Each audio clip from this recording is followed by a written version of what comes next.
अच्छे लोगों के साथ हमेशा बुरा क्यों होता है? वही जो लोग बुरे कर्म करते हैं और अज्ञान की राह पर होते हैं वो खुशहाल दिखते हैं। श्री कृष्ण ने इसका जवाब गीता में दिया है। आपने महसूस किया होगा कि जो लोग अच्छे कर्म करते हैं वो परेशान रहते हैं, वही जो बुरे कर्म करते हैं वो खुशी से रहे होते हैं। अच्छे कर्म करने वाले परेशान होते हैं कि आखिर उन्हें इतनी परीक्षा क्यों देनी पड़ रही है, जबकि जो अधर्म की राह में है वो खुश है और जिंदगी का लुत्फ उठा रहे हैं। अगर आपके मन में भी ये सवाल आया है तो आज हम आपको इसका जवाब देंगे।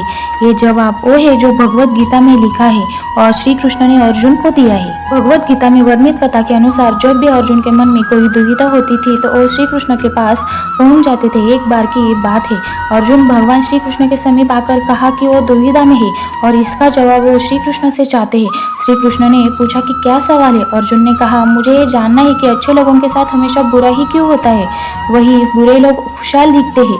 अर्जुन के मुंह से ऐसी बातें सुनकर श्री कृष्ण मुस्कुराए और कहा, मनुष्य जैसा सोचता है और महसूस करता है वैसा कुछ नहीं होता है, बल्कि अज्ञानता की वजह से वो सच्चाई नहीं समझ पाता है। अर्जुन उनकी ये बातें समझ नहीं पाए। उसके बाद श्री कृष्ण ने क्या कहा वो जानते हैं? श्री कृष्ण ने अर्जुन से कहा, पार्थ, मैं तुम्हें एक कथा सुनाता हूँ, उसे सुनकर तुम समझ जाओगे कि हर प्राणी को उसके कर्म के हिसाब से ही फल मिलता है। प्रकृति हर किसी को अपनी राह चुनने का मौका देती है। अब वो मनुष्य की इच्छा पर निर्भर करता है कि उसे धर्म की राह चुननी है या अधर्म की। कथा शुरू करते हुए श्री कृष्ण ने कहा कि एक नगर में दो पुरुष रहा करते थे। एक पुरुष व्यापारी था जिसके जीवन में धर्म की बहुत महत्ता थी। वो पूजा पाठ में यकीन रखता था। वो हर रोज मंदिर जाता था और दान धर्म भी करता था और हर रोज भगवान की पूजा करता था। वही जो दूसरा पुरुष बिल्कुल विपरीत था। वो हर रोज मंदिर जाता था लेकिन पूजा करने नहीं, बल्कि मंदिर से बाहर से जूते चप्पल। उसे दान और धर्म से कोई लेना देना नहीं था। समय बीतता गया और एक दिन बहुत जोर की बारिश हो रही थी। इस वजह से मंदिर के पुजारी के अलावा कोई नहीं था।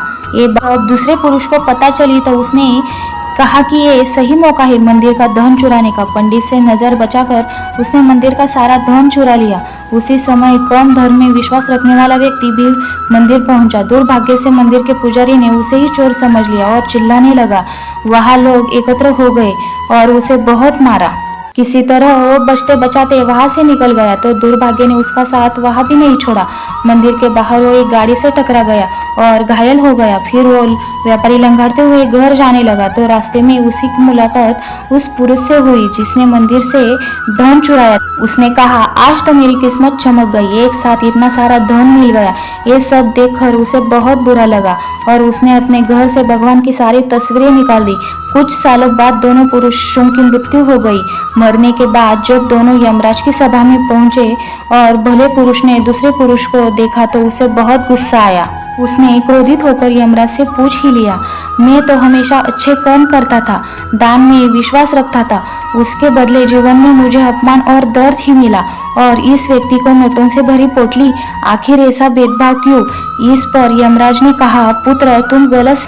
जिस दिन तुम्हारी गाड़ी से टक्कर हुई थी वो दिन तुम्हारे जीवन का आखिरी दिन था, परंतु तुम्हारे अच्छे कर्मों की वजह से तुम्हारी मौत सिर्फ एक छोटी से चोट में बदल गई। तुम इस दुष्ट व्यक्ति से बारे में जानना चाहते हो? दरअसल इसके भाग्य में राजयोग था, मगर इसके कुकर्मों और अधर्मों की वजह से वो सिर्फ एक छोटी सी धन की पोटली में बदल गया। कथा सुनाने के बाद श्री कृष्ण अर्जुन से कहते हैं कि पार्थ, क्या अब तुम्हें तुम्हारे सवाल का जवाब मिल गया? ऐसा सोचना कि भगवान तुम्हारे कर्मों का नजरअंदाज कर रहे हैं बल्कि भी सत्य नहीं है। भगवान हमें क्या किस रूप में दे रहा है मनुष्य को समझ में नहीं आता है, मगर आप अच्छे कर्म करते रहे तो भगवान की कृपा हमेशा बनी रहती है। इसलिए अपने अच्छे कर्मों को बदलना नहीं चाहिए क्योंकि उसका फल हमें इसी जीवन में मिलता है। इसलिए मनुष्य का फर्ज है कि वो हमेशा अच्छे कर्म करते रहे, क्योंकि श्री कृष्ण ने गीता में भी बताया है, किसी के द्वारा किया गया कर्म बेकार नहीं जाता है, चाहे वो अच्छा हो या बुरा। दोस्तों, अगर आपको ये मेरी वीडियो अच्छी लगी तो मेरे चैनल को जरूर सब्सक्राइब कीजिए।